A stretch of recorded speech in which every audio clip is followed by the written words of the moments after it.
kutoa maelekezo mahususi kwa wakuu wa mikoa na wilaya wajikite kikamilifu katika kulinda amani, mshikamano wa kitaifa na ufanisi wa utendaji wa serikali katika maeneo yao. Hamtakiwi wakuu wa mikoa na wakuu wa wilaya kuwa watazamaji wa migogoro, bali wazima moto wa chokochoko na walinzi wa misingi ya haki, maendeleo na umoja wa kitaifa. Utulivu wa nchi unaanza pale ambapo viongozi wa chini wanatimiza wajibu wao bila kusubiri maagizo kutoka juu.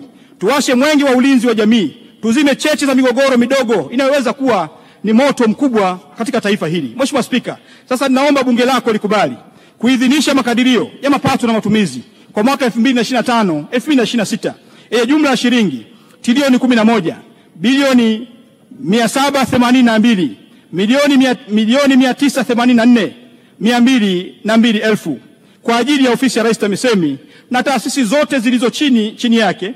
Fungu namba 56 tume ya utumishi wa walimu, fungu namba 2 na mafungu 26 ya mikoa yakijumuisha halmashauri 184. Mheshimiwa Spika, ninaomba kutoa hoja. Waheshimiwa wabunge, hoja imeungwa mkono. Asante sana.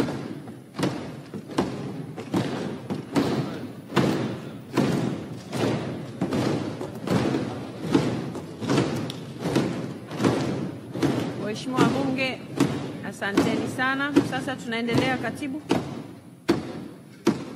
Kamati ya matumizi. Kamati ya matumizi.